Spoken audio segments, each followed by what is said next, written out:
Hey everyone, it's your dedicated trainer with the Grow with Google program, Bryan Caplan. I'm here in the happiest place on earth, Disney World. I'll tell you what makes business owners happy. It's knowing that your limited time and budget is going to good use and getting you a return on investment. Well, today, in our updated 2022 class, we're talking all about making better business decisions with Google Analytics. So sit back, relax, take some notes. Here we go. So let me set the stage. Getting data is not the problem anymore. We have big data. Google's opportunity is to take this huge amount of data and make it manageable for people like you. We want you to be able to interpret it. But we need to find the interconnections, the patterns, and the themes.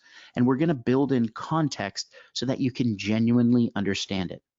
The ultimate goal is to provide you with actionable insights that you can use to prove or disprove a hypothesis. First thing I want you to write down, and as I told you, I will be telling you, write this down. There's a takeaway. This is a tip or a tech tip. So the first thing I want you to do is write down marketing is part science, part art. Marketing is part science and part art. Why do I say that?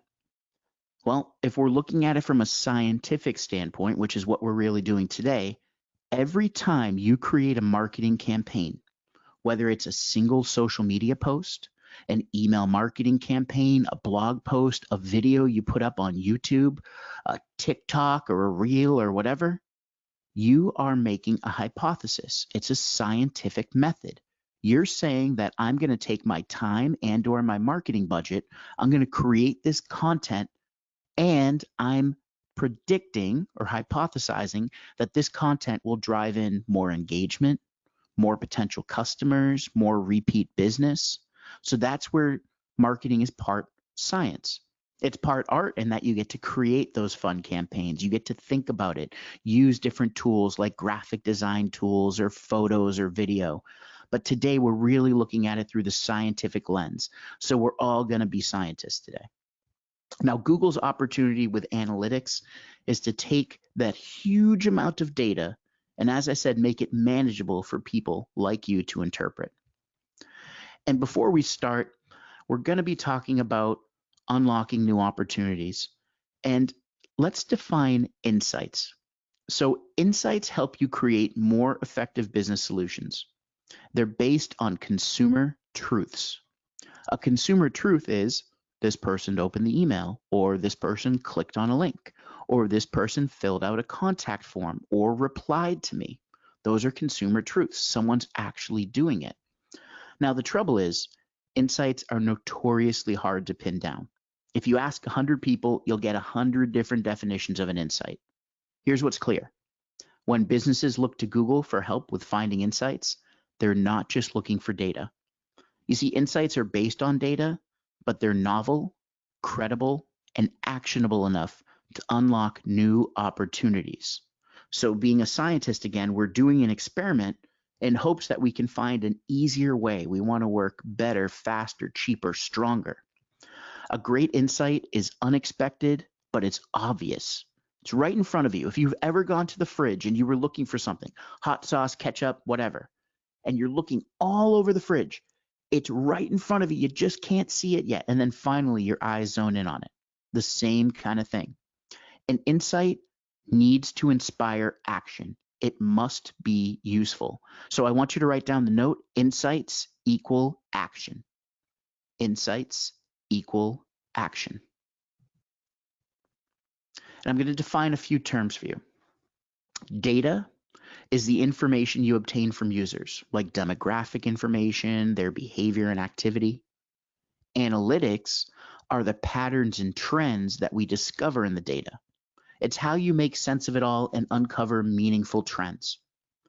Now, insights are the value that you gain from looking over the data and analytics. Insights, again, should be actionable and prescriptive. In other words, you know what to do next. So think of insights like your marketing pharmacist. They're giving you a prescription and telling you what you need to do. Here's an example. Let's break it down. So your data, which can be cumbersome and overwhelming, it shows that you had 1,500 website visits in the past 30 days. Great. Listen, way back when in the early 2000s, maybe you remember those websites that had the counters on them. They would like every time someone would hit the site, it would show a new number, and that was really exciting. Wow, we're getting people to go to our site. That doesn't matter anymore. Someone could come to our site, but now they have to interact. So data is good, but now we want to jump into analytics. Analytics showed that 30% of those 1,500 site visits came from mobile devices. Well, quick math, 30% times 1,500, 450 website visits came from mobile devices. Okay, that helps, but now let's look at the insights. Insights reveal that visitors using mobile devices are 60% more likely to convert. Aha. So if I'm looking at the data, analytics, and insights, it's telling me that those 450 website visits are 60% more likely to convert. That's something that we want to focus on, are those mobile device visits and how we can get more of them. Now, today we're going to start with the basics of using Google Analytics to better drive your business decisions. And during the first part of the class, I'm going to discuss what data is and how we use it to drive our decisions.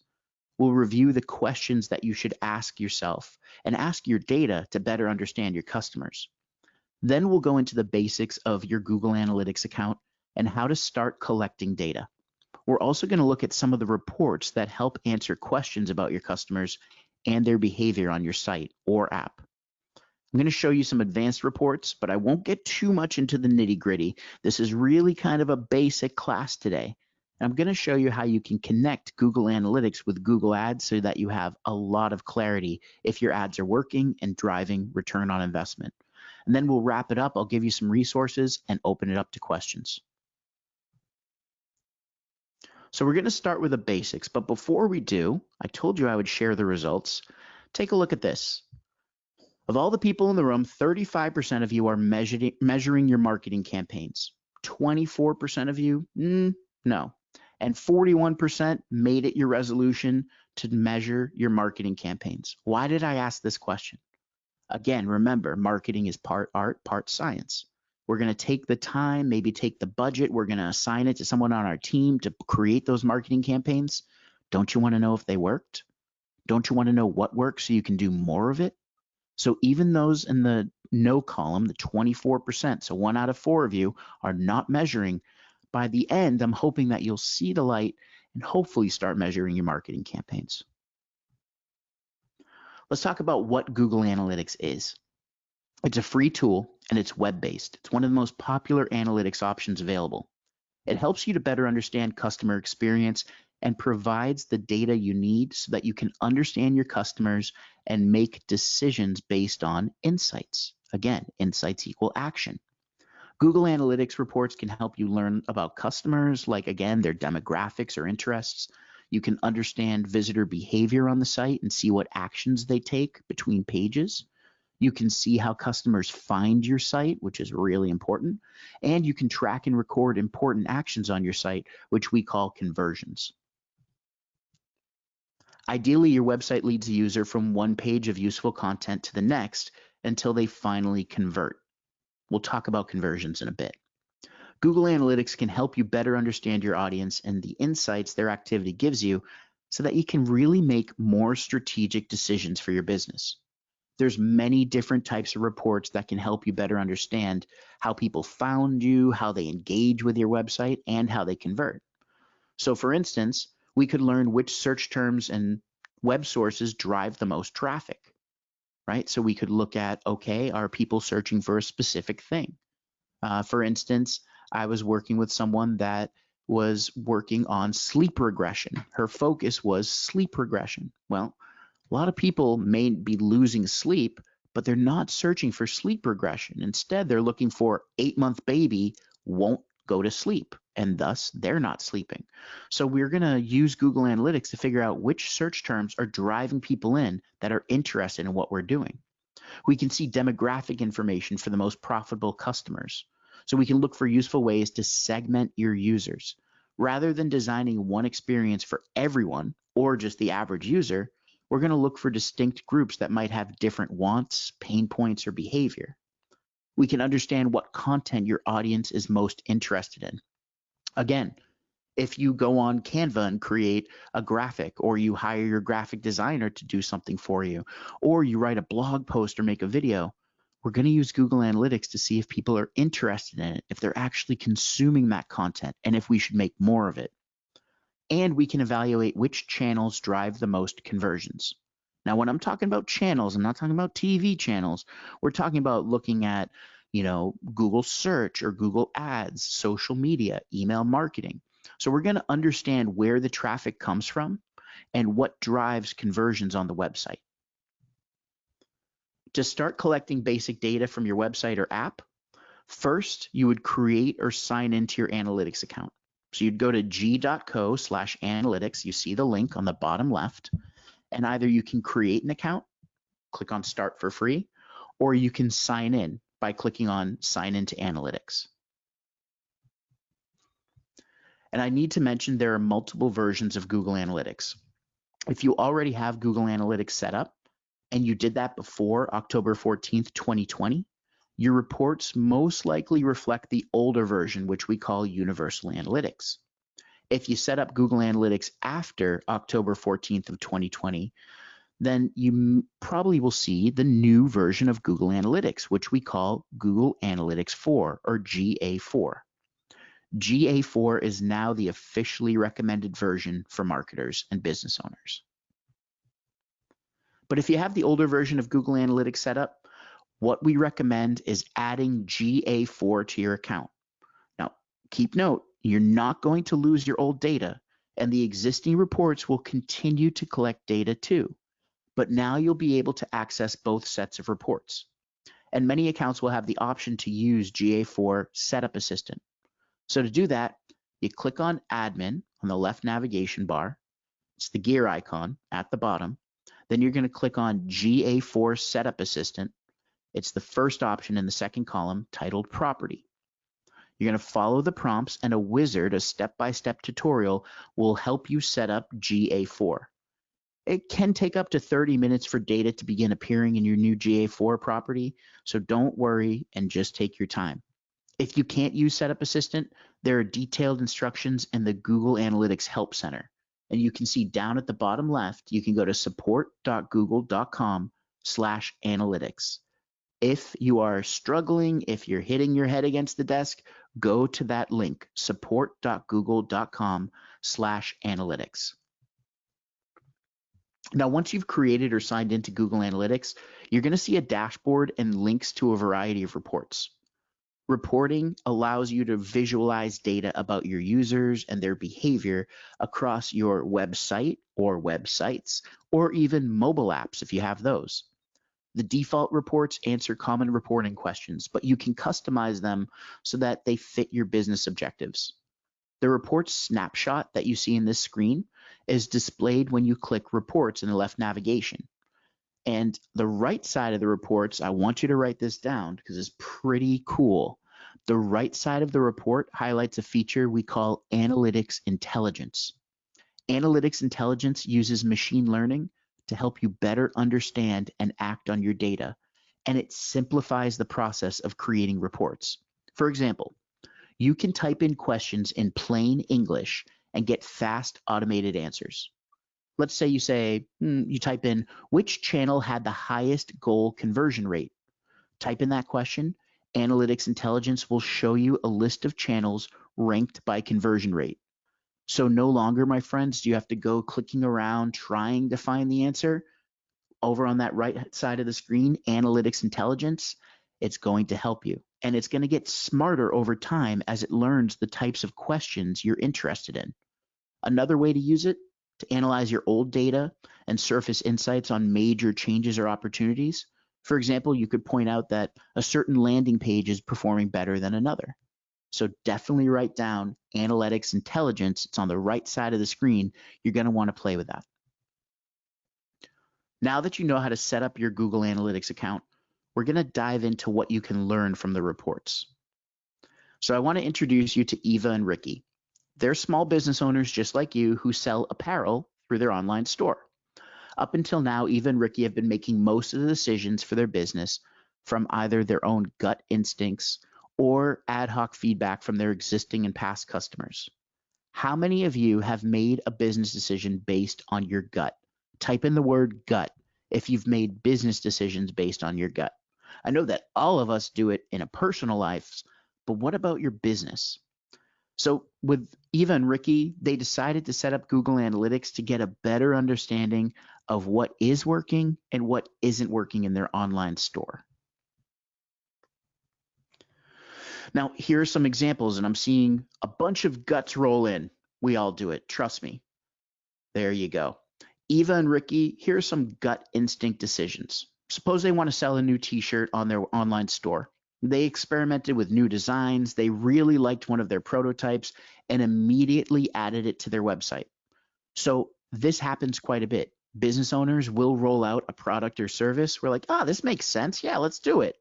And then you just roll it out. Then you start pushing it and you start creating content for it. You put it in an email, you make a video, you write a blog post, you start promoting it on social. Well, gut instinct told them this new design was destined to be a bestseller with their assumed target audience, females aged 35 to 44. Sometimes making decisions on gut instinct works, but it's almost always better to base decisions and actions on data. Even decisions that seem to turn out well may see improved results with data to guide your strategy. Now, Eva and Ricky can probably tell if their new design is selling or not selling just based on sales. But without data, they're missing out on a lot of potentially useful information. Worse, they could make incorrect assumptions about what was working or not working and make decisions that could jeopardize their own success.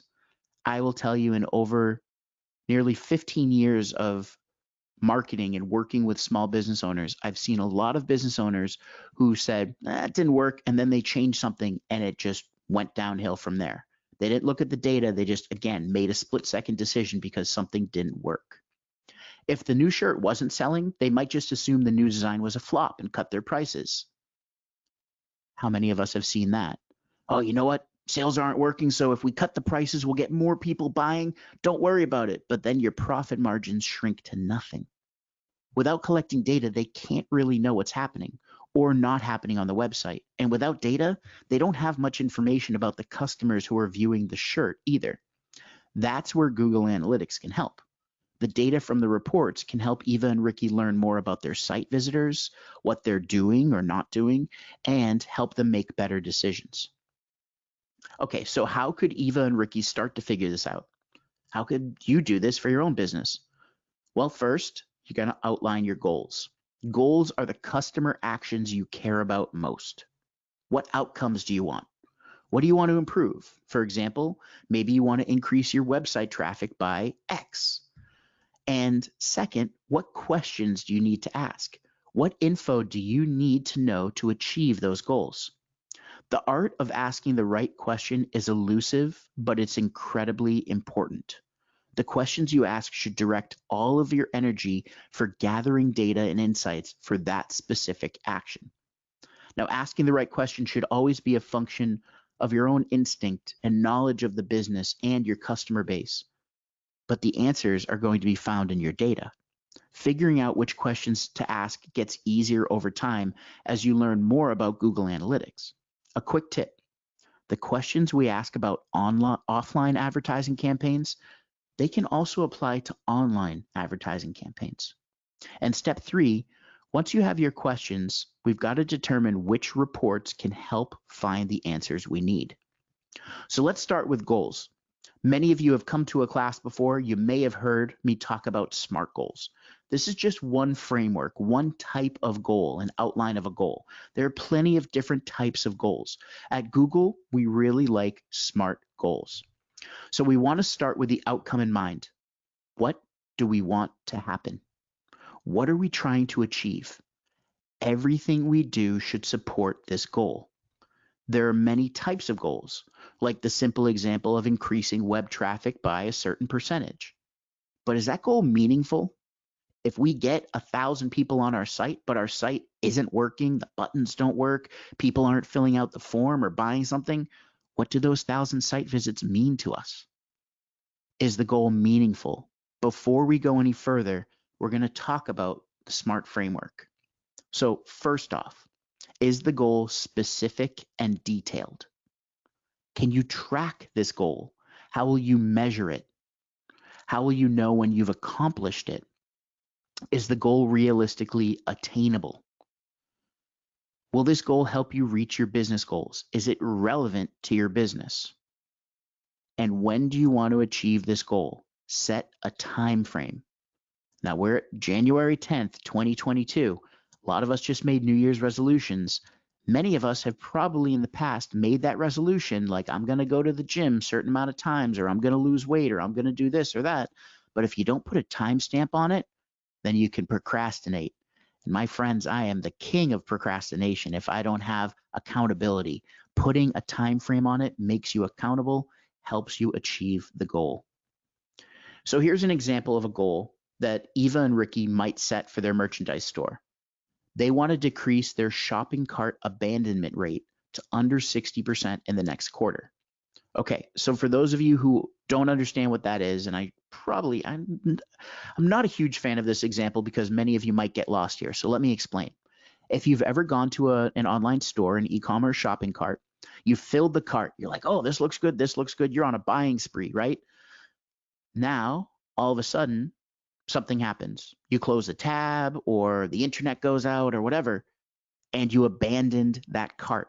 That cart was filled with products. You had the intention to buy, but something happened and you didn't buy. Well, for an online merchant, that's not good. That means that we just missed out on all this revenue. So the same thing for Eva and Ricky. People are coming in, filling their cart with their different shirts and apparel. And then what they want to do is make sure that they decrease the abandonment of shopping carts to under 60% in the next quarter.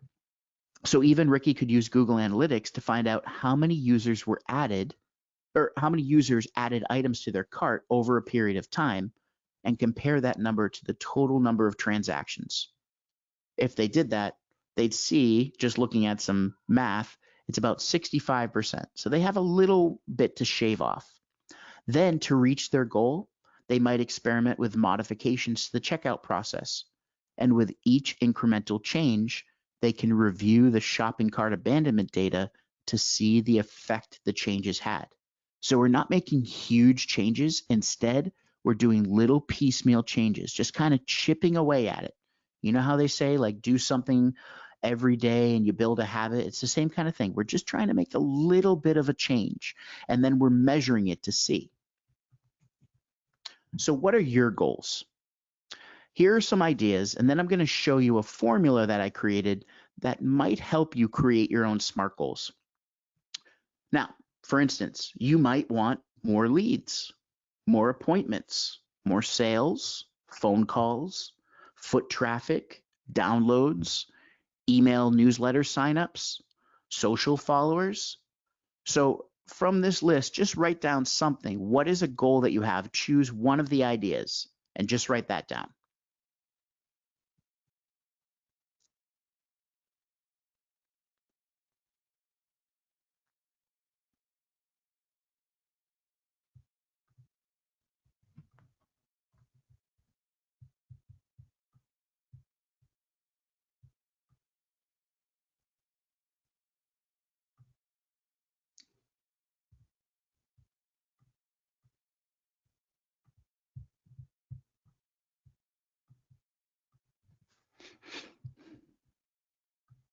Okay, you should all have an idea written down. Now, I created a formula. I've been working on goals for quite a while. Here's a formula that I created that we use internally at our agency and then we use with our clients as well. So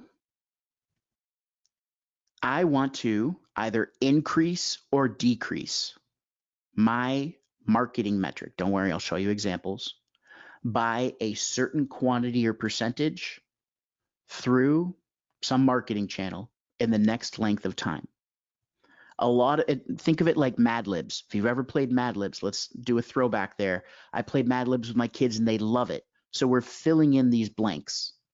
Here's an example. I want to increase my new customer leads by 10% through my website in the next 3 months? See, by filling in these blanks, we're meeting all the criteria of SMART goals and we're helping stay focused. So that's an example of something you might want to increase your new customer leads.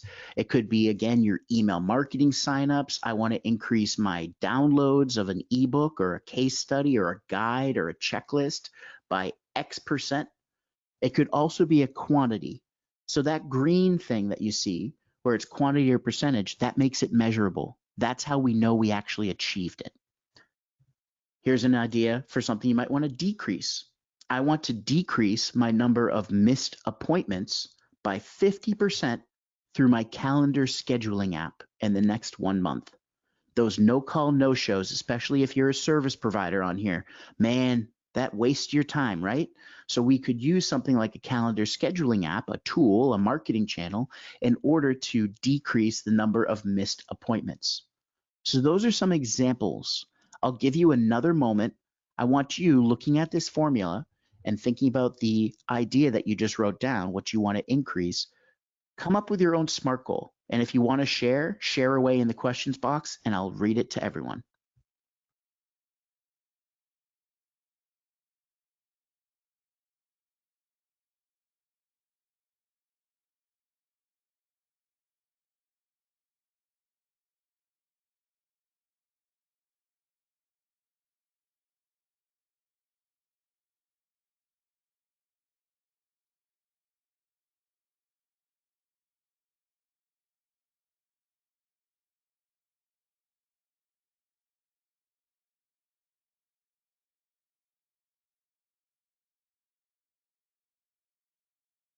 Okay, I see some of you typing, and if you do share those, I'll be happy to read those out, but we'll move on.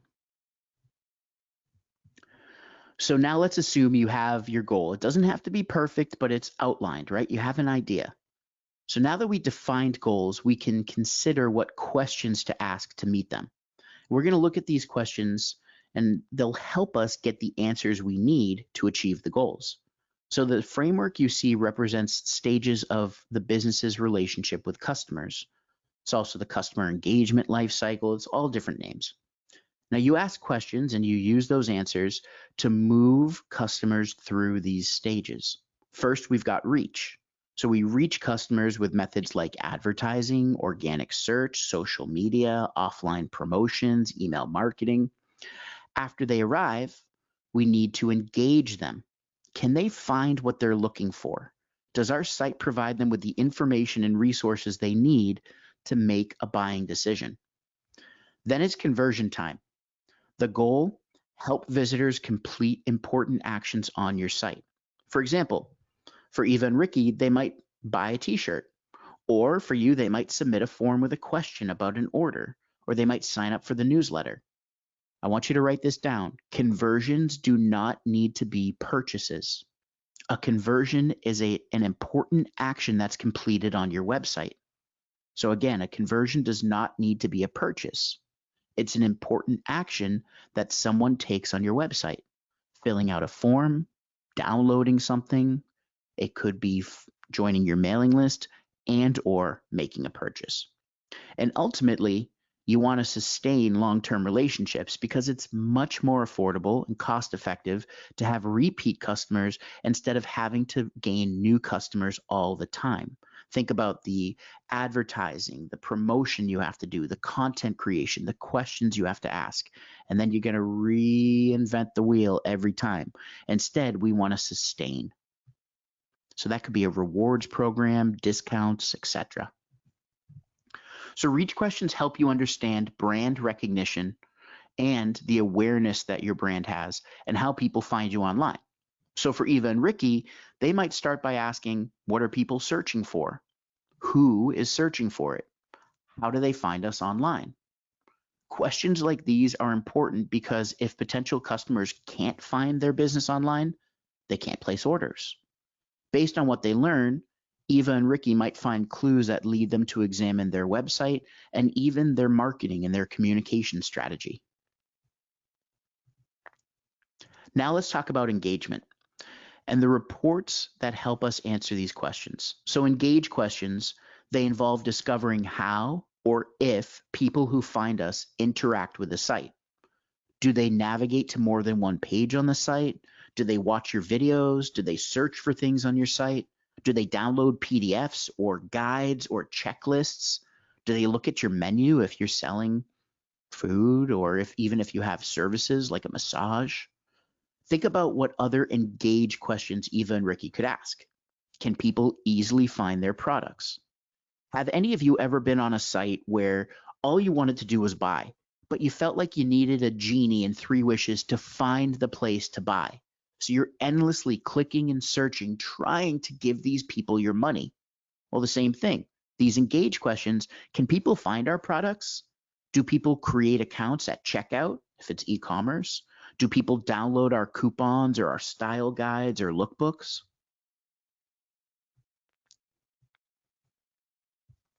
Now let's look at conversion insights. Again, conversions are important activities on your site. Doesn't have to be a purchase. So convert questions help to find out how or if that happens. Once people find you online, do they take further action? Do they purchase? Do they sign up for the newsletter, schedule an appointment? Which channels are most effective at driving those conversions? So if you've ever heard the term mile wide, inch deep, that's something we want to avoid as business owners and marketers. We're trying to use the data to figure out what channels, whether it's search, whether it's ads, whether it's YouTube, social media, email marketing, what's driving in people that actually convert, that actually do something on our site. Do different calls to action impact sales? So are we using certain words like buy now or shop now or get it now? We want to look at calls to action to see how those might impact sales as well. I want you to think about convert questions for Eva and Ricky. Is it easy to order from the online store? How can it be improved? What social media channels drive the most sales? Should efforts be ramped up, scaled down? Do coupons help to increase orders? What types of offers are most effective? So these are all questions you can ask yourself as well to see if it's driving in the right people. And lastly, you want to convince customers to become loyal, repeat customers who continue to interact with your business and become evangelists for your brand. So sustained questions help you to understand what customers say about you online. Do they like your products and services? What do they wish you did better? Do customers leave positive, meh, or negative reviews? So to meet Eva and Ricky's goals for their merchandise store, they might ask, what are people saying about our business online? And some other questions. Let's say a customer bought a shirt with a specific design. Would they be interested in other products like it? Different shirt colors? You could use a Google form to ask customers for their feedback. Who are the loyal repeat customers? How can they be rewarded and incentivized to keep coming back and spending more? And if people are writing online reviews, where are they being published? Are they on your Google business profile? Are they on another review site around the web? Are there places online where not only you could benefit from getting more reviews, but you're also monitoring them and responding to them to show that you care about your customer feedback, sustaining that relationship? Once you've started mapping out the questions, it's time to figure out where to find the answers. So Google Analytics offers many customizable reports. We've got real-time reports, what's happening right now. Acquisition, where you acquire users. Engagement on your site or on the app. Monetization, the revenue you might earn. Retention, how frequently and how long users engage with your website. And demographics, who are your users? Who are your website visitors? So again, if you set up Google Analytics before October 14th, 2020, you probably see reports like this. And this is an example screenshot that uses universal analytics. Some of the reports that you can find include real-time, audience, acquisition, behavior, and conversion. But we're going to take a look, and before we do, I'm going to share a quick story. Now, many of us are in New England, and we are surrounded by snow and ice and freezing rain and all those wonderful things that come with living in the Northeast. Well, here's a story for you. Years ago, when I was first starting my marketing agency, One of my first clients was actually on Cape Cod, and he ran Cape Java, which was a reseller of Keurig K-Cups. And so Steve, great guy who became one of my mentors and helped me kind of cut my teeth in marketing, said to me, "Hey, Bryan, listen, we're covered in snow and we have a new order coming in for Island Coconut." Now, if any of you have ever used a Keurig, if you like seasonal flavors, Island Coconut was that kind of, it was obviously coconut, but it was like this spring flavor. It's like that thaw. It represented, oh, we're going to get into warmth again. We'll actually be able to see the grass. Well, here's the thing. Steve called me as I was on my way down to New Hampshire, or to Cape Cod, and he goes, "Hey, Bryan, I got a surprise for you when you get to the warehouse." "Okay, Steve, what is it?" He said, "Wait till you see it." Well, I didn't see this many boxes when I got into the warehouse. I didn't see this many boxes when I got into the warehouse. I saw this many boxes when I got into the warehouse. Skyscrapers of Island Coconut K-Cups. And Steve looked at me and said, "Well, you're the marketing dynamo. Why don't you create something that's going to sell all these boxes?" And I looked at him and said, "Challenge accepted." What we did was created an email and we sent it out. We put in the tropics. You can see the palm trees. You can see the Island Coconut now available. We had a call to action, shop now. So we sent this out to his entire list. And here's what happened. All of a sudden, we could see in the real-time report how people were accessing the site. We could see what pages they were on. We could see people in the shopping cart. We could see them actually buying and converting on the site. And I swear, Steve's eyes lit up. He looked at me as if it was Christmas morning. He said, "How did you do it?" And I said, "Magic." But really, it was marketing, and it was measuring that marketing, knowing if it worked. And because that email campaign worked, we sent it a few days later, and he had already chipped away at half of that stock of Island Coconut K-Cups. So using real-time reports tell you in real time what's happening. What are your different marketing campaigns? If you're sending an email, writing a blog post, sharing on YouTube, posting on social, if you're creating a big promotion or sale or discount, now you can jump to real time and see the effects, what's happening in real time. Very powerful. Next, you got acquisition. These reports show data about how users arrive on your website or app, and they can help you to develop an understanding of how users find your site. So you can see reports like users that are new and all users. So we can see new and returning users. We could see traffic acquisition. So it shows data about new sessions. We could see all different kinds of things that tell us where those people came from. The report also, we can see really the effectiveness of our marketing efforts. So if we're putting out ads or social campaigns or emails, now through acquisition, we can see where people are coming from. Third, we've got engagement. These reports help you measure user interactions on your website. So again, we're trying to get them engaged. They've come to the site, but just visiting the site doesn't do anything. Now they have to go around. They have to click on buttons. They have to interact with our resources, our tools. Engagement includes more than page views. For example, you can measure when users might check an account balance, scroll down a page slowly to indicate that they're reading. I'm going to say that again. You can use engagement reports to see if people are scrolling down a page slowly to indicate that they're reading your blog. Not a fast scroll, they're actually interested in what you have to say. You can see if people view product details or spend time on a specific product page, or even watch a video that you post that maybe you upload to YouTube and pop on your site. Engaged sessions that you can see on the screen are a collection of events that a user triggers within a time frame. So an engaged session is a session that either lasts for 10 seconds or longer, had one or more conversion events, or had 2 or more page views. We're just seeing people that are clicking around and engaging with our site. That's what matters. But if you have an e-commerce website like Eva and Ricky or an app, you're probably going to use monetization reports. Simply put, it tells you if people are buying your stuff. These let you measure purchase, ad, and subscription revenue. You can see how users interact with your items, such as the products you sell, and measure your steps in the checkout funnel. So again, remember, Eva and Ricky are trying to reduce the amount of abandoned shopping carts on their e-commerce site.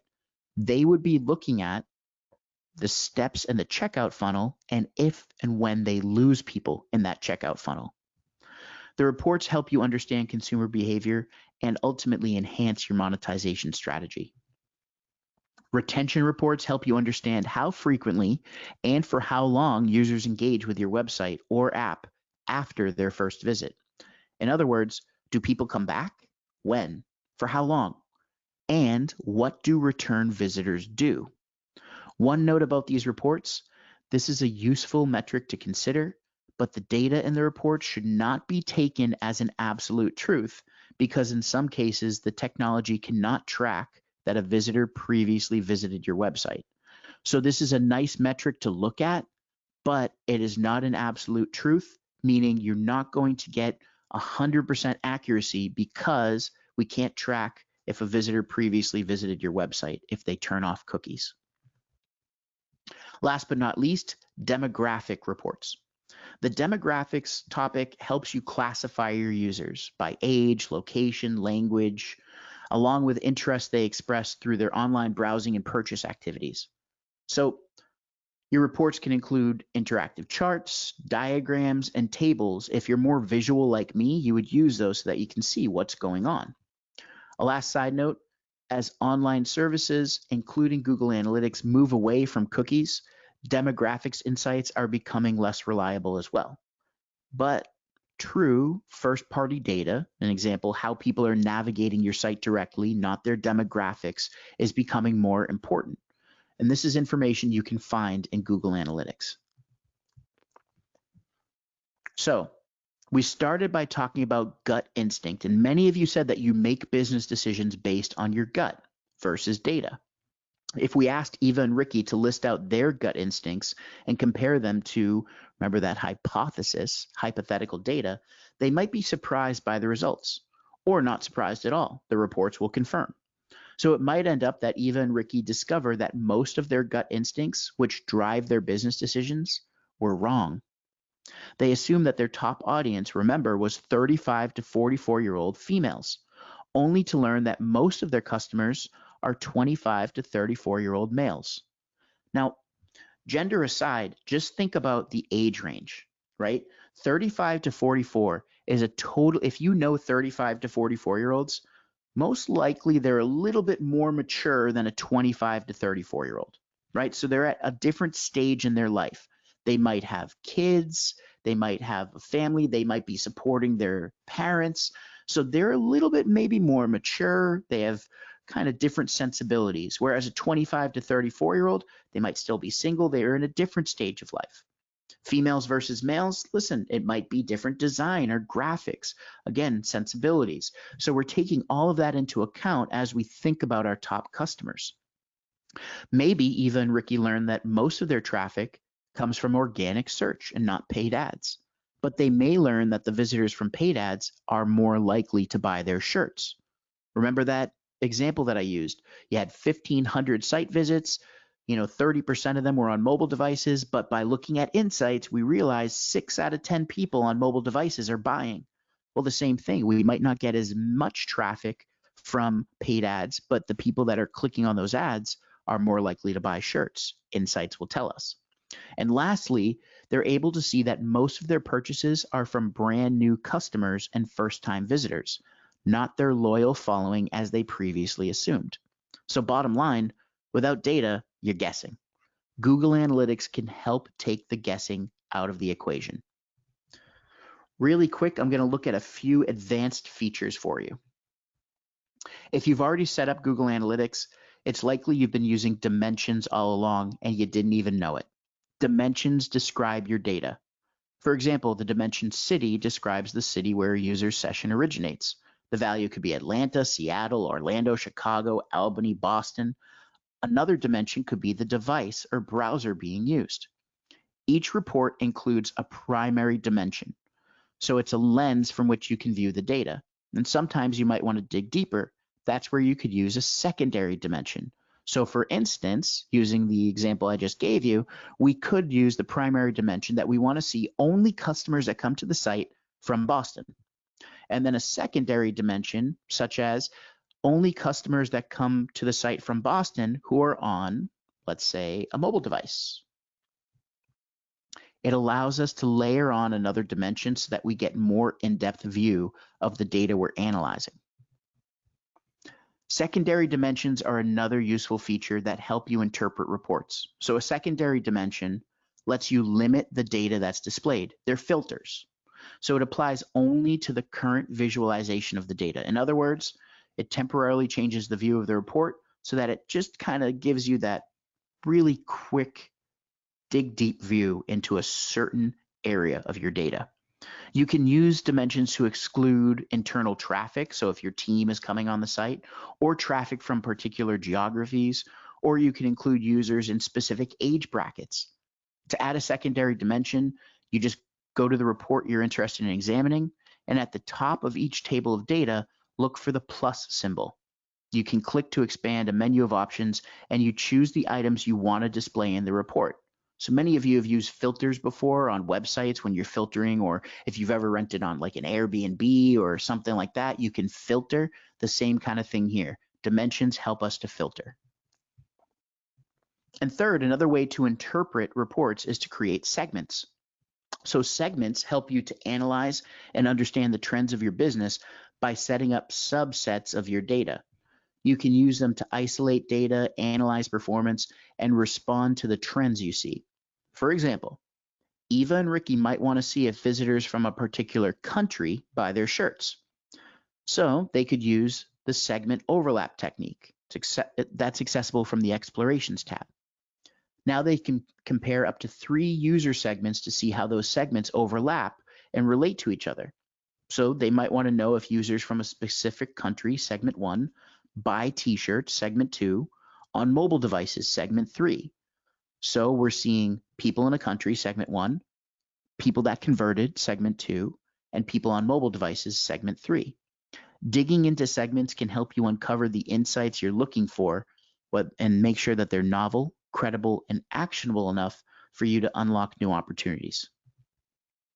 The Explorations tab is accessed on the left navigation, and from here you can set up segments and dimensions. Plus, you can quickly perform searches, easily configure and switch between reports, sort and drill down into the data, share the explorations with other users who have access to your Google Analytics account, and export the exploration data for use in other tools. So again, this is more advanced, like I told you, but now you have a better idea that you can really dig down into the data and get into the nitty-gritty of your marketing. The Google Analytics is a powerful tool in and of itself, but it has another advantage. It connects and communicates with other tools such as Google Ads. So if any of you use Google Ads and you have not connected Google Analytics, you're going to want to pay attention. Why is linking Google Ads to Analytics a good idea? Here are 3 reasons. First, you can learn what happens after users click your ad. This helps you to understand visitor behavior, specifically paid ad visitor behavior. So when you run ads, you can see all of the metrics in Google Ads. You can see how many impressions you have, how many times your ad was shown, how many clicks, but that's where it ends. However, if you basically create a handshake between Google Ads and Analytics, now you can see, hey, this website visitor came from this specific ad, and here's what they did. Now this is going to tell you if that ad is working, if it's effective, maybe if you want to put more budget into it. On the other end, if you have ads that are sending people but they're not buying, maybe you want to turn that ad off or tweak it so that you're getting the right people on the site and making a return on your ad spend.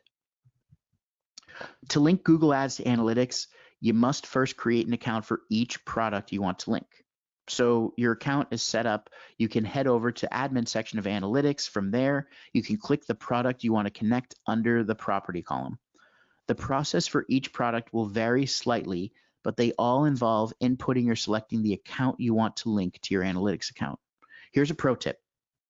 Registering all of your Google products under the same Google account, i.e. email address, will make linking accounts easier. I will tell you from experience, have one dedicated account for your business. Make sure you got a good secure password on there, and then you sign up for Google Analytics, you sign up for Google Ads, and when you come to other classes, I'll show you other tools that you can sign up for to give you even more value, more insights. So we've covered a lot really quickly. Key takeaways. Now that you have your goals, or at least you have that outline of your goal, I want you to think about the questions we covered that you need to ask. Remember to ask questions based on phases of the customer engagement cycle: reach, engage, convert, sustain. Then, in this case, we looked at Google Analytics, so you would look at reports that can help you answer those questions. Of course, you can look at other tools, other platforms you use, social media and other things that might also help you glean those insights to help you answer the questions and achieve your goals. Here's a great resource for you so that you can continue learning even when you're not on a class. You can go to g.co/primer, download the free Primer app, quick, easy lessons on your phone, 3 to 5 minutes long, and they're fun, they're short, and it helps you to continue building your marketing tool belt. Hey, if not for Grow with Google, we wouldn't be here and I wouldn't get to do what I love every single day. I consider myself blessed and fortunate that I get to do this for you, and I hope that I brought you value today. You can see a lot more if you go to google.com/grow. You can see a whole bunch of different tools and resources we have to help people prepare for work, find jobs, and find folks like you grow your business. So there you go. Another Grow with Google class in the books. Hopefully this class brought you value. You're welcome to join me at future classes and register for free by going to bryancaplan.com/events. I hope to see you soon. Until then, stay well, stay healthy, stay happy, and here's to your success.